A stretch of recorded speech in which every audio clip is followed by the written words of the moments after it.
em uma estreia conturbada do técnico Cuca pelo Corinthians, vindo jogar aqui dentro da Serrinha, estádio ali do Goiás. O Cuca, na sua estreia, acabou tendo o jogo carimbado por um Goiás incisivo, bem organizado e que venceu com méritos a partida desta noite de domingo por 3-1. Então vamos falar desse jogo agora aqui no canal, as implicações tanto pro lado do Goiás quanto pro lado do Corinthians e até mesmo um pouco dessa polêmica em cima da contratação do Cuca. Vem comigo, vamos falar disso agora. Fala aí, torcedores que estavam acompanhando a segunda rodada do Brasileirão. Sejam muito bem-vindos ao canal, meu nome é Victor Gader. E se você gosta desse tipo de conteúdo, de pós-jogo, falar um pouco da rodada, falar um pouco dos jogos, se inscreve aqui no canal, deixe seu curtir aqui nesse vídeo para ajudar na divulgação e marca o sininho de notificações. Quando fizer um vídeo novo, você recebe a notificação aí, informando que o vídeo está prontinho aqui para você assistir. Beleza? Então sem mais delongas, vamos falar desse jogo e dessa vitória contundente do Goiás em cima do Corinthians. Bora! Antes de falar da bola rolando, propriamente dita, é importante que a gente situe esse jogo para deixar você entender, você, torcedor que não está tão habituado, tão acompanhando assim as notícias de futebol, para você entender o que está acontecendo, o que aconteceu hoje e as implicações de tudo. Primeiro, o jogo entre Goiás e Corinthians ultimamente não tem sido muito simples. Tivemos problemas recentes entre torcidas, né, que teve algumas brigas, alguns problemas que causaram até mesmo adiamento de jogos. E além disso, o Corinthians está numa situação meio polêmica, digamos assim. A contratação do Cuca para técnico no lugar do Fernando Lázaro, que acabou de ser demitido, não caiu muito bem. Existe uma denúncia, né, em cima do técnico Cuca sobre um possível crime que ele tenha cometido aí nos anos aí anteriores. Isso veio a público recentemente, não caiu bem, e a torcida do Corinthians, os torcedores em geral, boa parte da mídia, condenou a contratação dele por conta disso. Digamos assim, a denúncia, eu vou colocar aqui, tá? A denúncia para vocês verem. Eu não vou detalhá-la aqui porque vocês sabem que o YouTube derruba qualquer coisa que seja mais polêmica, né? O YouTube costuma derrubar, então não vou entrar nos detalhes, mas o fato é que a contratação foi vista com muito maus olhos e assim, pegou muito mal, caiu muito mal diante da diretoria do Corinthians, e os torcedores caíram matando, torcidas organizadas se postaram contra, e até tem um outro detalhe que eu vou colocar mais pro final do vídeo, que eu vou falar com vocês sobre isso. E aí, esse clima gerava a seguinte situação: o Corinthians precisava resolver em campo, trazer alguma resposta em campo para apaziguar esse momento conturbado e polêmico que o Corinthians está passando. O Goiás, que não tem nada a ver com isso, veio escalado com Tadeu no gol, na zaga Bruno Melo e Lucas Halter, nas laterais Maguinho e Sander. Na frente uma linha de 4 formada pelos volantes Dieguinho e Zé Ricardo, além do Palácios como meia e o Morelli também ali fechando a linha de 3 volantes. Na frente, 2 atacantes, o Vinícius pela esquerda e o Matheus Peixoto mais centralizado.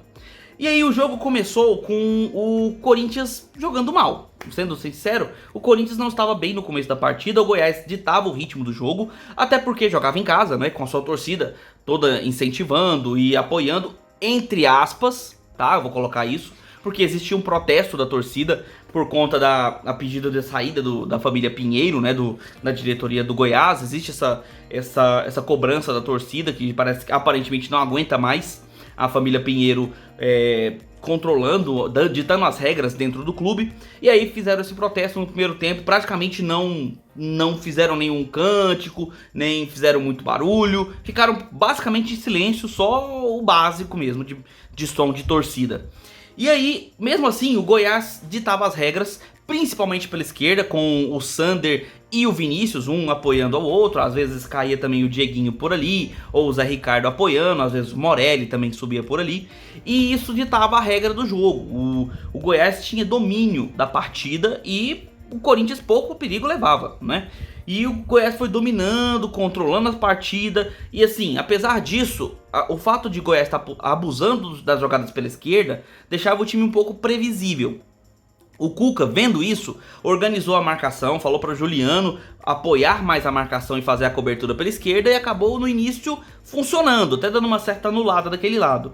E quando o Corinthians veio à frente, teve um escanteio pela esquerda que foi cobrado, teve uma tabela muito bem feita e o Roger Guedes finalizou um chute fortíssimo, sem chances para o Tadeu, abrindo o placar na Serrinha para o Corinthians. O Corinthians fazia 1 a 0 e naquele momento tirava um certo peso, né, das costas do Cuca, que ia naquele momento vencendo a partida, e é um resultado que ele esperava para poder dar uma amenizada, né, no clima ruim que tá dentro do clube. E aí, beleza, só que aí depois que fez o gol, o Corinthians começou a jogar melhor, começou a ditar o ritmo do jogo, e o Goiás parou de chegar pela esquerda. Só que, vendo que o lado esquerdo estava começando a ficar anulado, o Goiás começou a usar as jogadas pela direita. E numa dessas jogadas pela direita, que o Corinthians ainda não tinha se organizado na marcação, um cruzamento veio da direita, o Matheus Peixoto apareceu livre de marcação no meio da área e cabeceou para empatar o jogo, fazendo 1 a 1, né? E deixando o placar empatado, nossa, quase não saiu, deixando o placar empatado na Serrinha. E sendo assim, o jogo terminou o primeiro tempo 1 a 1, com o Corinthians naquele momento estava até melhor na partida, mas depois que levou o gol a coisa ficou um pouco equilibrada até terminar o primeiro tempo. O Cuca, vendo essa situação, já fez 2 substituições ainda no intervalo. Ele colocou o Rony no lugar do Bruno Mendes e colocou o Paulinho no lugar do Fausto Vera. E com essas substituições, o time, apesar de ficar mais ofensivo, acabava ficando mais lento na sua recomposição defensiva. Afinal de contas, o Paulinho já tem uma certa idade, não consegue recompor e voltar com tanta facilidade após estar apoiando no ataque. E o Rony também não é um jogador de marcação. Então, acabou que o Corinthians, por mais que viesse mais ofensivo pro segundo tempo, acabava deixando muitos espaços e o Goiás começava a mandar mais no jogo. E aí o Goiás foi ganhando campo, foi ganhando terreno, e o Cuca, percebendo que a situação estava ficando muito complicada, principalmente porque o Goiás usava e abusava das pontas para ganhar o espaço, já que ninguém fazia a cobertura pelo lado do Corinthians, o Cuca veio com mais 2 substituições. Ele colocou o Maicon no lugar do Juliano, né, que não fazia uma grande partida, mas pelo menos apoiava na defesa. E colocou também o Pedro, jogador novo ali, né, uma promessa ali, no lugar do Barleta, aquele que veio do Ituano, se não me engano. Time do interior aí veio de um time do interior aí de São Paulo, não sei se é o São Bernardo, Ituano, enfim. Veio de um time do interior. E também não fazia uma grande partida. Só que mesmo com essas substituições, ainda era o Goiás que conseguia ter mais volume de jogo. O Corinthians chegou algumas vezes no campo de ataque, principalmente com o Roger Guedes, que era de longe o melhor jogador do Corinthians, só que faltava aquele apoio do Yuri Alberto. O Yuri Alberto não conseguia fazer uma aproximação com o Roger Guedes para participar das jogadas. Então ficava meio que só o Roger Guedes recebendo a bola e tentando resolver como podia. Às vezes fazia uma pequena tabela ali com outro jogador, né? Ou o Fábio Santos dava uma subida, alguma coisa assim, mas, cara, não parecia que o Corinthians tinha forças para conseguir ampliar o placar, né, fazer o segundo gol. E por sua vez o Goiás cada vez ganhava mais terreno e percebendo que o Corinthians não tinha essa recomposição rápida, o que o técnico Emerson Ávila fez? Ele colocou no jogo o Apodi, que é o motorzinho do Goiás. O Goiás que já tinha boas chegadas, né, já chegava bem, principalmente com bolas aéreas, tava, sabe, ao ponto de fazer o gol. E com essa pressão, esse volume de jogo que o Goiás estava tendo, e sim, o Goiás controlava o segundo tempo, em um escanteio, a bola foi desviada pelo Lucas Halter, ou seja, cabeceada, né, pelo Lucas Halter, e assim o gol saiu, sendo que nessa cabeçada haviam outros 2 jogadores na bola, o próprio Apodi e mais um outro que também estava junto lá para cabecear. Subiram praticamente livres de marcação e viravam o jogo para o Goiás, fazendo 2 a 1. O Lucas Halter, que é inclusive o jogador mais jovem, né, do Goiás, aí estava em campo e foi lá e fez o seu gol e virou o jogo. E o Corinthians simplesmente não demonstrava forças para conseguir fazer, né, essa virada. Inclusive entrou até o próprio Balbuena no Corinthians, também entrou ali pro segundo tempo, mas não mostrava forças para conseguir até mesmo empatar o jogo, quanto mais virar. E o Goiás, por sua vez, ganhava cada vez mais campo, né? O Emerson Ávila ainda fez outras substituições, mas aquela que realmente se destacou foi o Apodi, que entrou com uma velocidade alucinante, saindo na cara do Cássio umas 2 vezes, sendo que uma ele praticamente perdeu um gol, né? Porque saiu de cara com o Cássio e em vez de driblar ou encobri-lo, ele tentou finalizar. O Cássio conseguiu fazer uma excelente defesa e garantia até ali aquele resultado, né? Se não me engano, esse lance inclusive veio antes do gol de cabeça, se não me engano, mas não tenho certeza, não lembro. E aí, galera, o Goiás cada vez mais tinha oportunidades e chegava com mais força ao ataque. E numa dessas chegadas, o Apodi fez uma linda jogada pela esquerda na entrada da área ali, conseguiu achar o espaço e finalizou para gol, fazendo o terceiro gol definitivo que dava aquela vitória merecida, por sinal, ao Goiás em cima do Corinthians. O Apodi, que assim, é um jogador interminável, né? Ele hoje tá, se não me engano, com 36 ou 37 anos. Um jogador que normalmente nessa idade ele é um pouco mais lento, um jogador muito mais técnico, né? Que costuma ser um jogador que trabalha mais no meio do campo, algo assim. O Apodi não tá nem aí, o Apodi é polivalente, joga em qualquer posição e ele praticamente entrou como um atacante, né? Como um meio atacante ali e chegando de forma muito incisiva no ataque do Goiás, e com isso conseguiu fazer o gol que deu números finais à partida, uma partida que o Goiás mereceu vencer, jogou muito melhor do que o próprio Corinthians, e assim, jogou melhor, dominou o segundo tempo, teve um período do primeiro tempo que o Corinthians até foi um pouco melhor, mas o Goiás foi, na minha opinião, foi soberano no segundo tempo. Mandou no jogo e mereceu vencer, talvez até por mais, porque o Apodi poderia ter feito aquele gol em cima do Cássio, não é? E daí a gente precisa fazer alguns comentários, porque olha só, como o Corinthians sofre uma derrota firme, né, 3-1, só que o Corinthians, passando por toda essa polêmica e não conseguindo impor o seu futebol com as peças que tem, pois tem um bom elenco, né? O elenco do Corinthians é um elenco bastante estrelado, com bons jogadores, e é um elenco que normalmente deveria impor o seu futebol, coisa que não aconteceu no jogo. A situação fica cada vez mais dramática para o Corinthians nessas semanas. A contratação do Cuca, para vocês terem uma ideia, o tanto que o negócio foi feio, no final do jogo, pouco antes do jogo terminar, o elenco de futebol feminino do Corinthians emitiu uma nota, a nota está aqui do lado, que claramente é um cutuco ali a respeito dessa contratação do Cuca. E assim, cara, a coisa vai ficando cada vez mais feia, sabe? É uma contratação que deveria ter sido analisada com mais critério pela diretoria do Corinthians.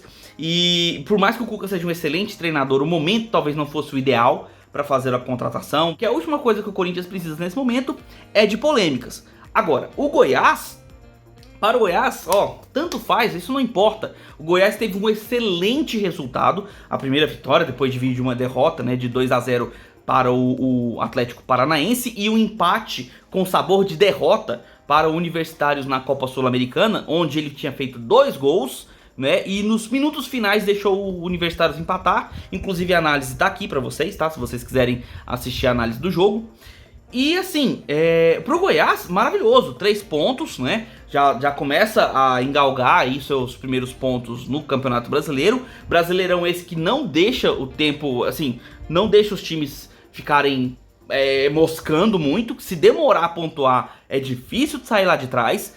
A gente já tem algumas equipes que estão aí com um saldo muito negativo, como é, por exemplo, o caso do Coritiba, que perdeu de 3-0 em casa para o Fortaleza. Então vem de 2 derrotas por 3 gols de diferença. É uma situação muito ruim para o Coritiba, e o Goiás não poderia se deixar cair nessa situação, assim como caiu, por exemplo, o Coritiba agora.